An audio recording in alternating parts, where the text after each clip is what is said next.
Hi, I'm Jason, and on behalf of Upstart Epoxy, we're here to show you today how we put this gloss coating over a mixed media serving board. Stay tuned.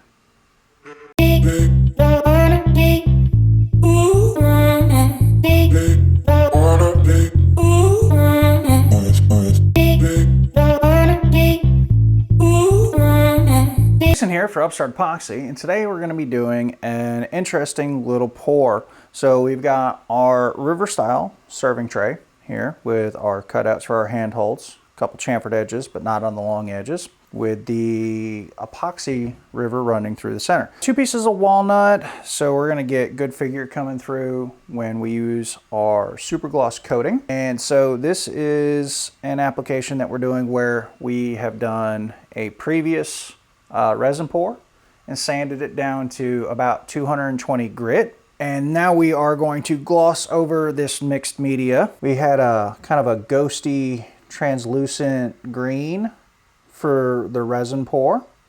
And so we really want to bring out the swirls and that little holographic effect.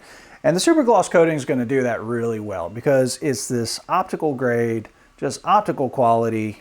So what we really want to do is we want to bring out this ghosty green, kind of limeish, tealish seafoam, kind of kept it smoky and translucent in places.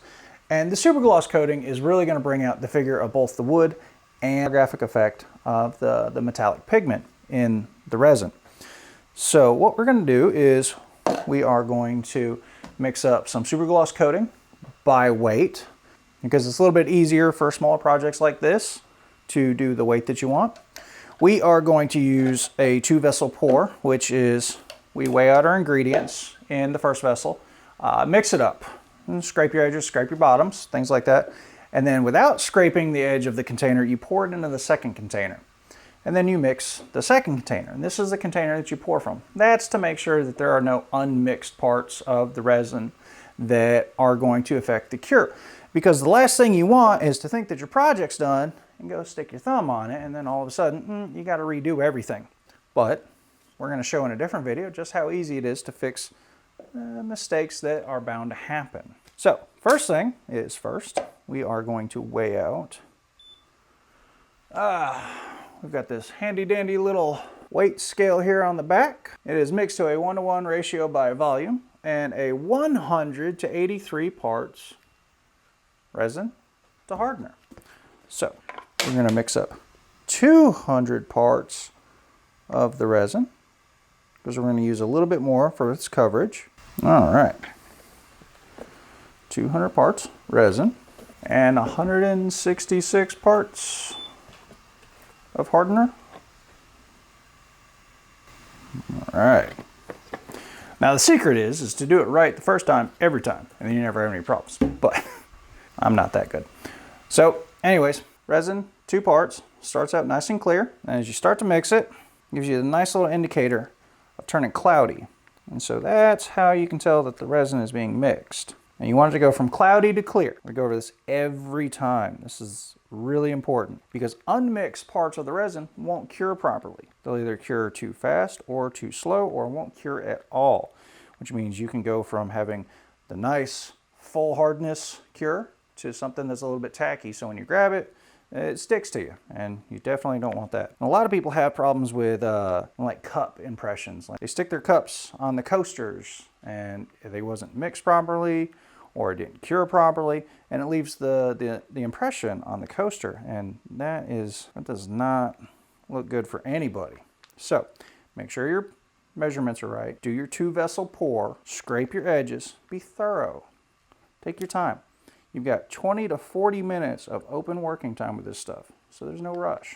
So scrape your edges, scrape your bottom, wait for that nice clear look through it coming off your stirrer stick. No cloudiness. Introduce some air bubbles during the mixing. That's okay, they'll come out. And you pour into your second vessel without scraping the edges. And we're going to set this off to the side. In case we have to pour more resin, you can pour into your first vessel. So set it right there. Now stir it for a couple more minutes just to be on the safe side. Beautiful. So that's what you want, nice and clear, no cloudiness. Stir off to the side. And then from a height of about 10 to 12 inches or so, you want to just start slowly pouring it on. This helps get good coverage, make sure that there aren't any super deep spots that any of the air bubbles get trapped in. It helps any air escaping from the wood fibers to get out, and it really helps with your edging. We're going to leave a little bit in here just for touch-ups and whatnot. We can always mix up more, but I want to try to get it all spread out.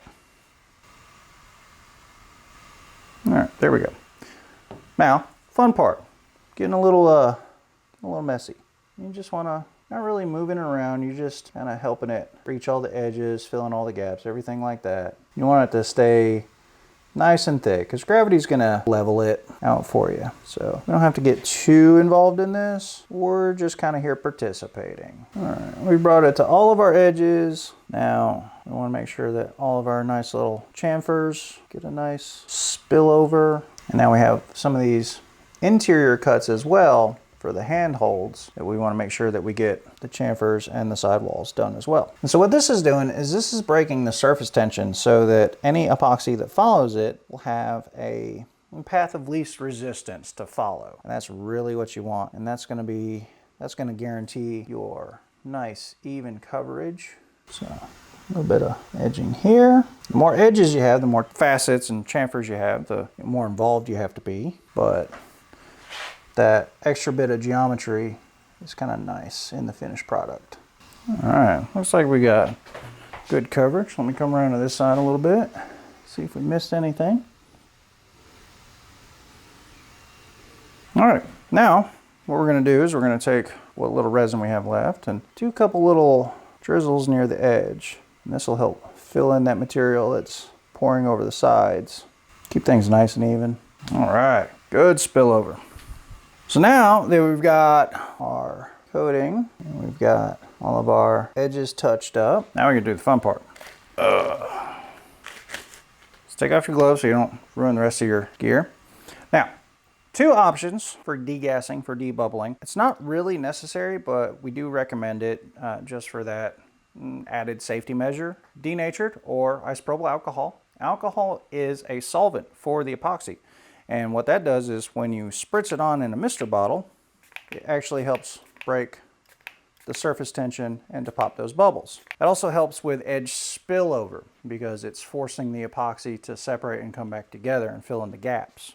And of course, the other option, the favorite option of everybody, is flame polishing. And that's when you take a torch or a heat gun and just lightly brush the surface to pop those bubbles. There's just something really satisfying about it. Don't stay too long in one spot. Too much heat will make the resin cure too fast, and we definitely don't want that. Now for really porous woods, you kind of want to do a seal coat first, but generally speaking, walnut is one that you can actually get by as long as you watch it and make sure that you're not getting too many bubbles. This is going to look beautiful. So if you're looking through this camera right here, you can see you're getting this super clear coating over the previous resin, so you get this nice holographic look for the river. All right, well, so we're gonna let this sit overnight and we're gonna come back to it and see how it turns out. Again, I'm Jason, and on behalf of Upstart Epoxy and their super gloss coating, we have done a mixed media gloss coating over a pre-existing walnut and river resin. Absolutely beautiful. Can't wait to see this one finished. Again, thank you, and we'll see you next time.